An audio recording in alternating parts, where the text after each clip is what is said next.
Hi guys, आज हम नया चैप्टर पढ़ेंगे क्लास 10th का जैव प्रक्रम। जो जीवन जीने के लिए जो हम क्रियाएं करते हैं वो जैव प्रक्रम के अंतर्गत आते हैं। तो सबसे पहले हम जैव प्रक्रम की परिभाषा जानेंगे। जैव प्रक्रम कहते हैं किसे, ये समझेंगे हम। तो जैव प्रक्रम होता है जीव को जीवित रहने के लिए जो क्रियाएं करना पड़ता है उसे हम जैव प्रक्रम कहते हैं।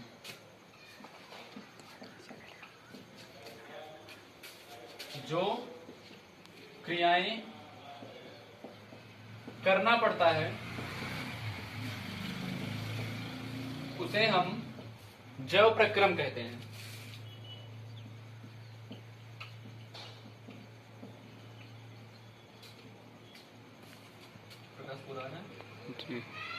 जैव प्रक्रम में पहला जो आप पढ़ेंगे वो न्यूट्रिशन के बारे में दिया गया। न्यूट्रिशन हम कैसे प्राप्त करते हैं, न्यूट्रिशन कार्य कैसे करता है, इन सब लोग अगला पढ़ेंगे इसमें कि जैव प्रक्रम के अंतर्गत कौन सी क्रियाएं होती है। तो हमारे अंदर दो क्रियाएं होती हैं, अपचय और उपापचय क्रियाएं। जैव प्रक्रम सबको समझ में आ गया आशा करता हूं। जब जीवित रहने के लिए जीव को जो क्रियाएं करना पड़ता है उसे हम जैव प्रक्रम कहते हैं। और जैव प्रक्रम में मानव जब जीता है तो उसके लिए दो क्रियाएं करता है, जिसमें पहला क्रिया होता है आपका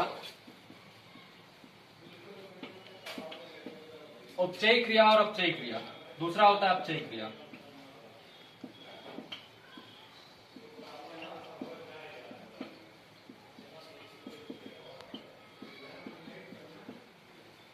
किसी भी जीव को जीवित रहने के लिए दो क्रियाएं मुख्य रूप से करना पड़ता है। तो अपचय क्रिया किसे कहते हैं ये आप पहले जान लीजिए। इसके बाद आप लोग को पहले बताएगा कि जीव जीवित रहने के लिए जो क्रियाएं करता है उसे हम जैव प्रक्रम कहते हैं। प्रक्रम मीन्स होता है अंग्रेजी का प्रोसेस, और प्रोसेस मीन्स होता है कोई चीज करना, कैसे हम कर सकते हैं इसके विषय में। तो पहला क्रिया करते हैं हम उपचय क्रिया। उपचय क्रिया में क्या होता है कि इसमें सरल कार्बनिक पदार्थों से जटिल कार्बनिक पदार्थों में संश्लेषण होता है।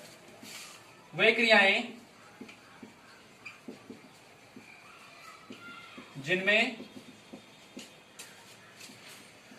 सरल कार्बनिक पदार्थों से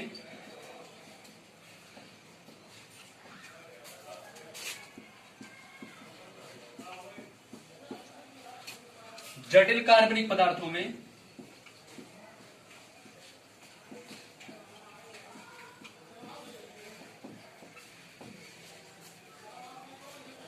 संश्लेषण होता है।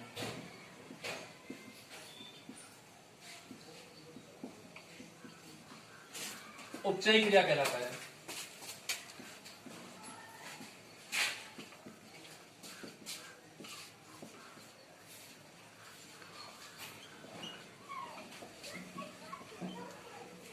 जैसे अब उपचय क्रिया इसमें कहा गया है वे सभी क्रियाएं या वे क्रियाएं जिनमें सरल कार्बनिक पदार्थों से जटिल कार्बनिक पदार्थों का निर्माण होता है। सरल कार्बनिक पदार्थों में जैसे मान लीजिए आपके आ जाएंगे CO2।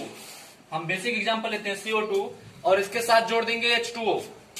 H2O क्या हो गया आपका, कार्बन डाइऑक्साइड हो गया, दूसरा आपका जल हो गया। इसके साथ हम मिलाते हैं सूर्य का प्रकाश और क्लोरोफिल कर देते हैं।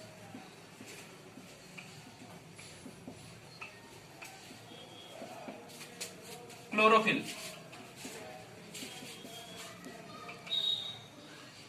आपका जो पहला उत्पाद बन जाएगा ग्लूकोज। ग्लूकोज का फार्मूला सबको पता है, ये आपका ग्लूकोज आ रहा है सबको समझ में।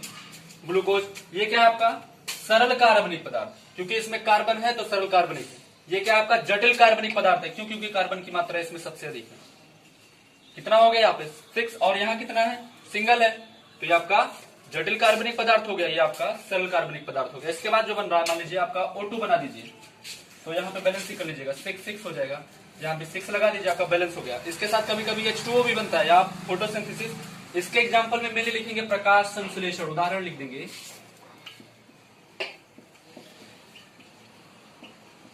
प्रकाश संश्लेषण क्रिया, ये आपका आता है उपचयी क्रिया में। चलिए अब अगला पढ़ते हैं हम। उपचयी क्रिया हो गया, अब आपका अपचयी क्रिया या अपचयी कहीं कहते हैं इसको हम। तो अपचयी और उपचयी दो ही क्रियाएं हमारे मानव जीवन में होती है, जितने भी ऑर्गेनाइजम्स होते हैं सब में होता है। तो अब पढ़ते हैं हम अपचयी क्रिया। आशा करते हैं उपचयी क्रिया आपको समझ में आ गया होगा, नहीं आया होगा तो कमेंट कीजिएगा। अपचयी क्रिया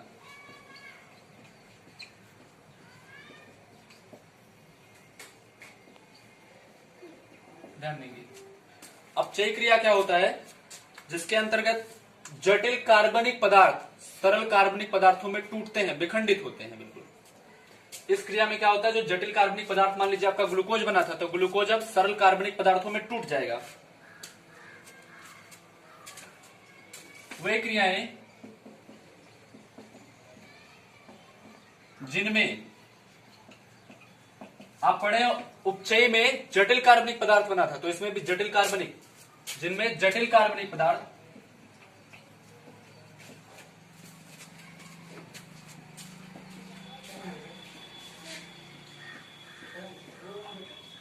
सरल कार्बनिक पदार्थों में विखंडित होते हैं।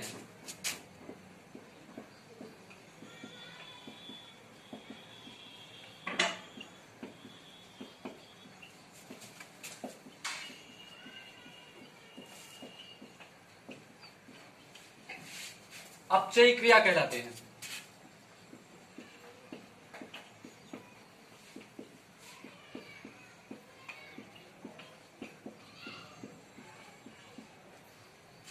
परिभाषा एक बार फिर से सुनेंगे। वे सभी क्रियाएं अथवा वे क्रियाएं जिनमें जटिल कार्बनिक पदार्थ सरल कार्बनिक पदार्थों के रूप में विखंडित होता है या टूट जाता है, उसे हम कहते हैं आपका उपचयी क्रिया।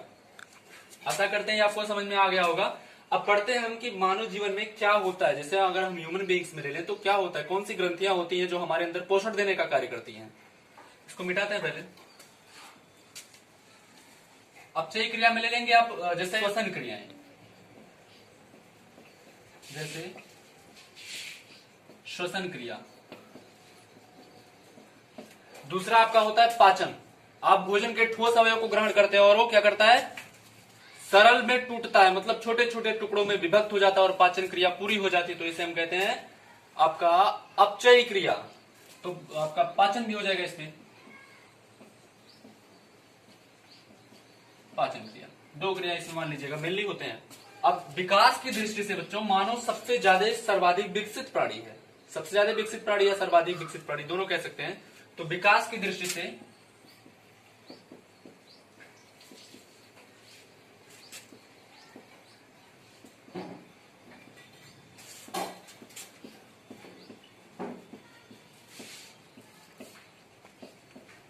सबसे विकसित प्राणी के अंतर्गत आता है।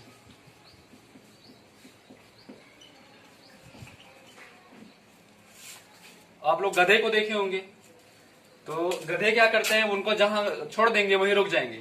विकास तो उनमें भी होता है, बॉडी हमारे जैसे नहीं, हमसे तो बड़ी होती है बॉडी। मस्तिष्क जैसे मानव के अंदर जो मस्तिष्क होता है वो ज्यादा एक्टिविटी होता है उसके अंदर, लेकिन गधों के अंदर एक्टिविटी नहीं होता। तो कुछ लोग भी ऐसे होते हैं, ठीक है। अब आप ध्यान देंगे थोड़ा सा यहाँ पे।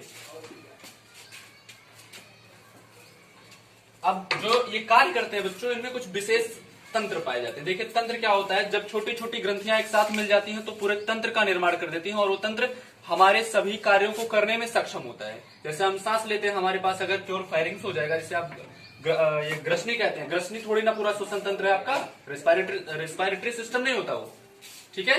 लेकिन जब ये आपका फायरिंग्स हो जाएगा, इसके बाद आपके मान लीजिए लंग्स वगैरह है या ग्रासनली, ग्रसनी, फेफड़ा, ये सब मिल जाते हैं तो क्या करते हैं, श्वसन तंत्र, रेस्पिरेटरी सिस्टम का निर्माण कर देते हैं और ये हमारे श्वसन में सहायता करते हैं। इसी प्रकार हमारे अंदर 5 विशेष प्रकार के तंत्र पाए जाते हैं जिसके द्वारा संपूर्ण क्रियाएं होती हैं। ब्रेक करो बच्चों। पोषण के आधार पर जीव 2 प्रकार के होते हैं। पहला होता है स्वपोषी पोषण, आप इसको कह सकते हैं पादपों को, और दूसरा होता है परपोषी पोषण। तो अभी आप पहले स्वपोषी पोषण के बारे में पढ़ें, ठीक है। तो हम पढ़ते हैं पहला स्वपोषी पोषण। स्वपोषी पोषण का शाब्दिक अर्थ होता है कि स्वयं को पोषित करना। क्या होता है स्वपोषी मीन्स, स्व मतलब स्वयं, और पोषित मीन्स होता है या पोषण मीन्स होता है पोषित करना।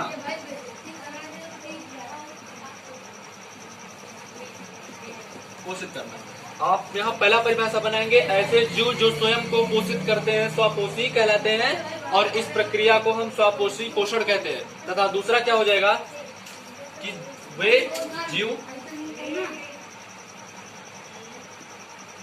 जो अपना भोजन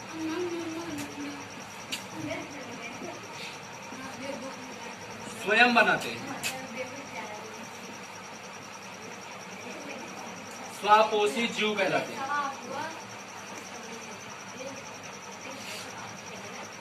कोशी जीव तथा पोषण प्राप्त करने की यह विधि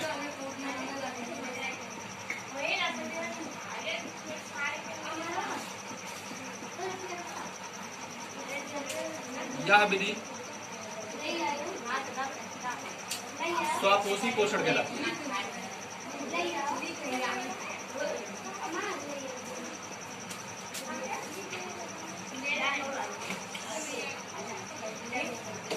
आशा करते हैं दोनों डिफिनेशन आपको समझ में आ गया। ऐसे जीव जो स्वयं को पोषित करते हैं स्वापोषी कहलाते हैं तथा पोषण प्राप्त करने की यह विधि स्वापोषी पोषण कहलाती है। दूसरा क्या हो जाएगा कि वे जीव जो अपना भोजन स्वयं बनाते हैं स्वापोषी तथा पोषण प्राप्त करने की यह विधि स्वापोषी पोषण कहलाती है।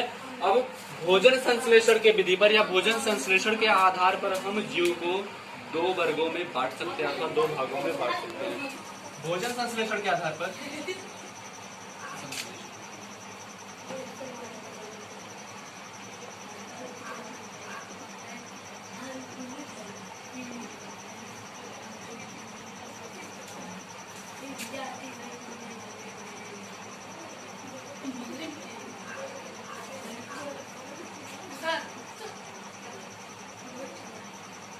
दो प्रकार के। सबसे पहला जीव है प्रकाश संश्लेषी जीव। पहला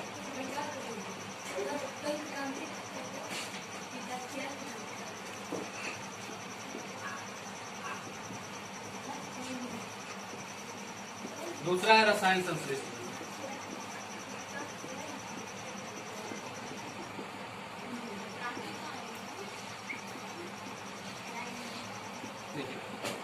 अब इसको समझ लेते हैं। प्रकाश संश्लेषी जीव किसे कहते हैं?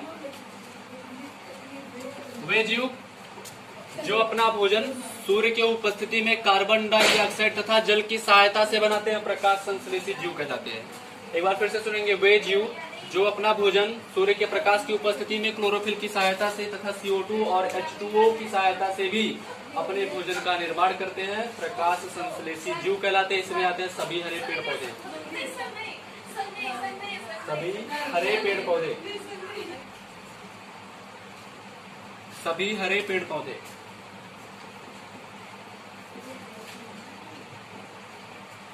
दूसरा होता है रसायन संश्लेषी। रसायन संश्लेषी के बारे में पढ़ेंगे। आशा करते हैं समझ में आ गया होगा बिल्कुल। प्रकाश संश्लेषी अर्थात प्रकाश की उपस्थिति में जो भोजन बनाएंगे वो प्रकाश संश्लेषी जीव हो जाएंगे। रसायन संश्लेषी कौन करते हैं? जो रसायन का संश्लेषण करके पोषण प्राप्त करते हैं, तो रसायन संश्लेषी जीव कहलाते हैं। अगर वीडियो पसंद आए तो लाइक और सब्सक्राइब जरूर करें। आपको पहले बताया गया कि विकास की दृष्टि से मानव सबसे अधिक विकसित प्राणी होता है। विकसित क्यों कहा जाता है? क्योंकि इसके पास बहुत सारे तंत्र लगे होते हैं शरीर में, जो छोटे छोटे कार्यों को करते रहते हैं। तो ये क्या है, शरीर में मुख्य अंग तंत्र पाए ही जाते हैं। तो सबसे पहला जो तंत्र आपका होता है इसको हम बोलते हैं पाचन तंत्र। और पाचन तंत्र किसे कहते हैं? ऐसा तंत्र जो हमारे भोजन को पचाने का कार्य करता है, पाचन तंत्र कहलाता है। पहला तंत्र आपका है पाचन तंत्र। दूसरा है श्वसन तंत्र। आप लोग सांस लेते हैं तो श्वसन करते हैं। श्वसन किसे कहते हैं? सामान्य भाषा में कह सकते हैं एक लाइन का डिफिनेशन की वायुमंडल से, वातावरण से ऑक्सीजन लेना तथा शरीर से CO2 मुक्त करना श्वसन कहलाता है। एक लाइन की डिफिनेशन बिल्कुल बता सकते हैं। श्वसन तंत्र है अगला आपका। तीसरा आपका आता है परिसंचरण तंत्र, जिसके द्वारा हमारे शरीर में रासायनिक पदार्थ एक स्थान से दूसरे स्थान पर पहुंचते हैं, परिसंचरण तंत्र कहलाता है। परिसंचरण तंत्र। ये आप तीन महत्वपूर्ण तंत्र पढ़ लिए। इसके बाद आप अगला पढ़ते हैं उत्सर्जन तंत्र, चौथा।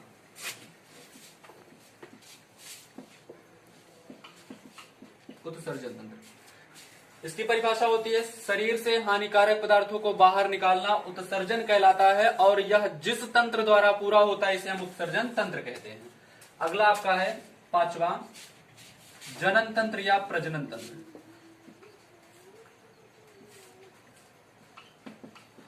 जनन तंत्र, जनन किसे कहते हैं? किसी जीव द्वारा अपने ही समान समिष्ट बनाना अथवा जीव को बनाना जनन कहलाता है, जिसके द्वारा नई संतानें उत्पन्न होती हैं, जन्म कहलाता है।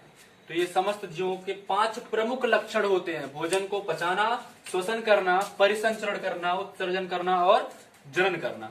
ये 5 प्रमुख एक्टिविटीज होती हैं सभी जीवों में। अब अगला आप पढ़ेंगे पोषण। जैसे मान लीजिए कि ये सब तो आपके ग्लैंड्स हो गए और ये ग्लैंड्स मिलकर क्या कर दिया, एक तंत्र का पूरा एक सिस्टम का निर्माण करते हैं। सिस्टम हो गया आपका तंत्र, ठीक है। अब इसके बाद हम पढ़ते हैं पोषण। जैसे मान लीजिए भोजन को खा रहे हैं तो क्या होता है, मेटाबॉलिक रिएक्शन होता है, कैटाबॉलिक क्या होता है, आप लोग पढ़े होंगे। श्वसन देखे हैं, जो जीवित व्यक्ति होते हैं उनका जो बॉडी होता है टेम्परेचर अधिक होता है, यानी गर्म होता है।